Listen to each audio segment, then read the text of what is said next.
Hey, what's up, guys? I'm Jose, and I'm back, and this is gonna be my Game of Thrones Season 8, Episode 4 spoiler talk because, oof, this episode hit me more than the Battle of Winterfell did, and I really want to just let it all out and put out my thoughts out there. And if anybody decides to watch and wants to talk about it in the comment section below, then we can go ahead and have a good time and we can discuss what we thought about the episode. But yeah, that's what this episode is gonna be. So you have been warned. We are going to be talking spoiler talk, or I'm going to be talking spoilers about Game of Thrones Season 8, Episode 4.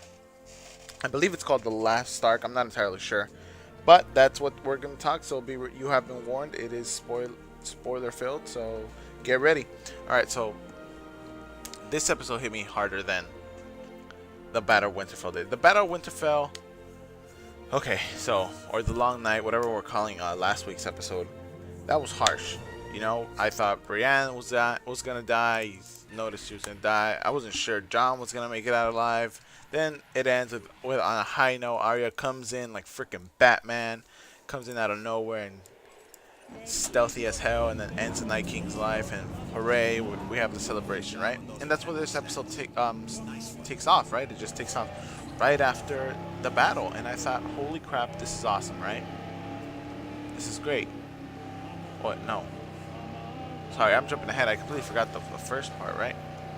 It picks off right when right when the battle's over. They're mourning their dead, and they're having everybody like in these like little Darth Vader things. You know, Vader died, Luke burned his body. You know what I mean? You see Ser Jorah, you see the little bear, um, Ed from the Night's Watch, Beric. Who else did we see? Theon, and you know Sansa gives Theon she gives him like a Stark pin, like more it's more of a symbolic gesture, like you are a Stark, like you are a Stark, regardless of who your parents are, you are a Stark.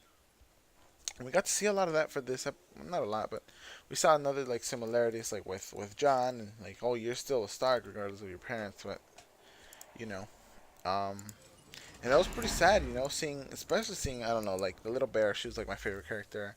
It broke my heart when she left last episode when she was killed by the giant. And then then most of the beginning of the episode after that is everybody celebrating and you know myself and my girlfriend and I we're kind of have like PTSD after the red wedding, so everybody's just like having a good time, and I'm like, can you at least give me a shot of like somebody guarding the doors or something, because everybody seems to just be having a good time, and I'm afraid somebody's gonna come in and murder somebody, right? And you know, then we see Gendry, and he's looking for Arya. He gets up, and he gets named Lord of Storm's End, right? Because it's the last Baratheon in his name, etc., etc.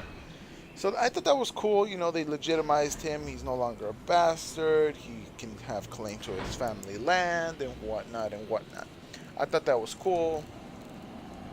You know, I think Storm's End is where the Starbucks is at, but I'm not entirely sure. You guys know what I'm talking about. And everybody's like celebrating Jon, and they're like, "Yeah, Jon's the man. What are we gonna do without Jon? Jon's like riding dragons. Like, who does that?" And everybody's like, "A Targaryen does that." But and Danny's starting to look like, damn man, like these people follow him and not me, or the majority of them follow him and not me, because half her forces are wiped, half their forces are wiped, and it's just a whole big mess, right? And I'm just like, okay, cool, whatever. I was like, I don't think we'll see anything major in this episode. Maybe, you know, we'll start setting up the plans. But no, Daenerys is eager. And look, this is one of my problems with the latest couple of seasons. I get it. She's eager to go and take the throne.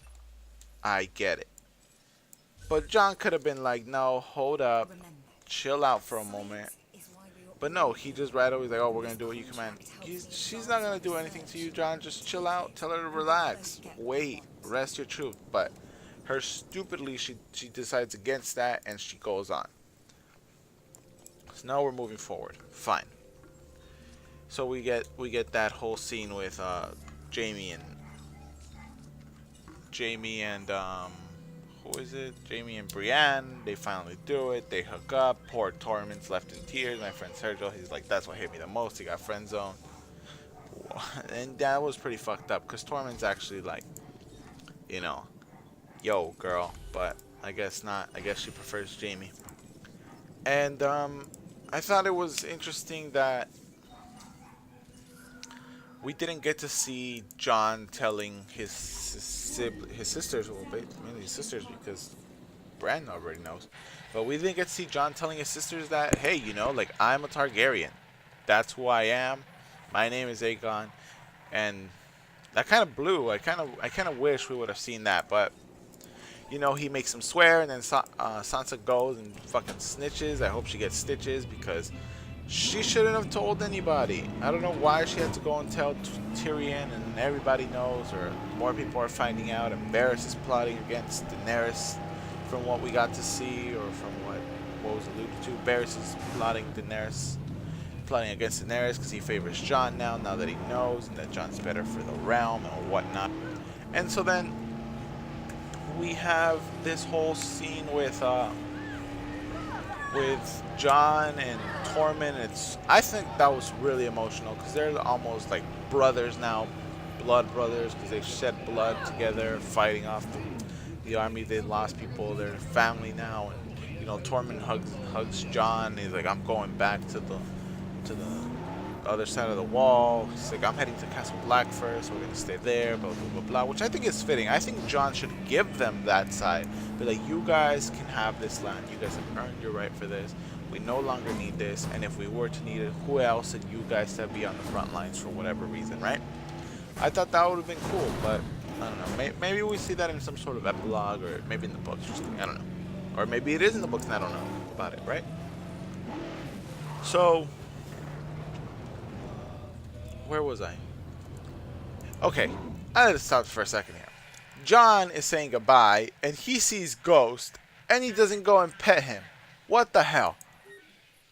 Like, first of all, that's fucked up, because Ghost is over there looking outside, be like, hold up, I haven't even been in the episode as much, at least come and pet me. And now Ghost is just like, okay, cool, he left, because he has some fucking flying pet thing now. I thought that was fucked up. I'm kind of pissed that Jon didn't pet Ghost. He just gave him a look, and you see Ghost whimper, and it's like, oh, like I wouldn't have been able to do that. I would have gone, I would have pet him, and I would have been like, you know, take care, old friend, have a good life, and because Ghost is gonna go off with Tormund, but whatever. Then we get into the most BS part of the episode, and okay, look. The reason I say BS is not because they killed the dragon, which I'm completely heartbroken over that they killed another dragon, right? I was for sure thinking, oh, this is it, you know? It's going to be Rhaegal and Drogon. One of them is going to be a female, and they're going to do it, and they're going to repopulate, and then everybody's going to get to have a dragon. No. That's not my problem that they killed off a dragon, right? Well, it is, because it bothered me. I'm deeply heartbroken over the dragon. I'm mad in the way that they did it. You see, you should have been able to see the ships, Danny. Clearly, you should have been able to see the ships. In the next shot, after Rhaegal falls, which is heartbreaking. Oh, I cannot stress that enough. How it broke my heart. How I screamed, like, bloody murder, right? And my girlfriend's telling me to relax. I cannot stress this enough. When Tyrion looks over and sees the fleet, they are directly in front of them. The fleet should have been able to see the dragons. Not to mention, Daenerys should have been able to see the dragons from that altitude. It wasn't a giant-ass mountain. It was a small island that they were, quote-unquote, concealed by. She should have been able to see the fleet. Right? And, okay, look. Maybe this is hard to explain audio-wise because I can't do this visually. I don't have a camera yet, so bear with me here. Those giant scorpions that were mounted on Euron Greyjoy's fleet cannot do a whole 190-degree angle. You can straight up tell they cannot go straight up, aim straight up to the sky 190, right? They, at most, I dropped my phone right there if you guys heard that. At most, they do what, a 45-degree angle, a 30-degree angle into the air, right? Maybe they can turn whole 360, but they cannot go aim up 90. So, Daenerys, don't be a freaking retarded ass. Fly your Drogon straight up where they can no longer hit, and then dive bomb them like straight down where they cannot hit. Burn, take off again, come down, burn, take off again. How hard is that? Really? It's not. I don't know. I think it's just lazy writing. That's where I'm going off to. Lazy writing. I'm starting to believe more and more that they're rushed this season way too much. I don't know. I don't know how to explain it. I just feel like it just feels like it's being rushed, you know? Another thing. Their entire fleet gets obliterated, which granted they should have, because how are you going to defend against that, right? They can't. Cool. But Jaime could have told them, yo, by the way, remember last time I was fighting you on the King's Road right outside of Highgarden? Yeah, you remember how I almost took down, how Bran or somebody almost took down Drogon? Yeah, she's building a ton of those. Why the hell would she get that close with the dragons knowing that they had a ton of those? You know? So again, lazy writing. I think that's all I can say is lazy writing. And another example of that lazy writing is, you know, the ships get torn to pieces. Everybody's like washing up on the shores, every survivor, right? And they're like, oh, Missandei. And I'm like, damn, she died, right? No. She's at the Red Keep. Where the hell did they pick up Missandei from? Am I the only one that's wondering, like, where the hell did they get her from? Again, I just think that's lazy writing. Like, there's no way they would have picked up Missandei. And if they did pick her up, they should have fucking killed everybody else that was on the beach. Like, if they picked her up on that same beach, they should have just murdered everybody washing up ashore, like, half drowned. But, again, I think that was just lazy writing. And I think that was my biggest pet peeve with the episode, right? I was sad to see Missandei go. I kind of was hoping she would, like, last until the end. She just seemed like someone to do it, right? I'm okay with Dany going. I'm going to be mad. I'm okay with Jon going.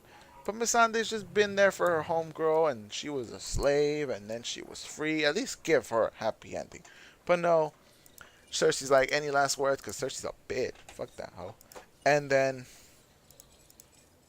Missandei's like, Dracarys. It would have been hilarious if Drogon would have been like, what? Now? And then just started breathing fire. That would have been hilarious. And again, poor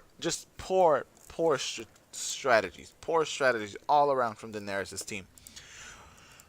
What sane person would walk up to the gates knowing damn well they just took down one of your dragons and seeing their entire castle walls lined with those giant ass crossbows? Like, like, I don't know. People are like, oh, you can see the Mad Queen in her and I don't know what. And I'm like, you're telling me you would be calm and rational and have not crazy eyes if somebody, one, just murdered your child / pet, and two, murdered your best friend in front of your eyes? Hell no. And I may just be evil, but if I was Daenerys, burn that fucking city to the ground. Just burn it. I don't even care. They can always rebuild. But that's just me. And I don't know. I don't know what to expect for next episode. Like, we saw the trailer and I just don't know what to expect, you know? I really don't. Which scares me.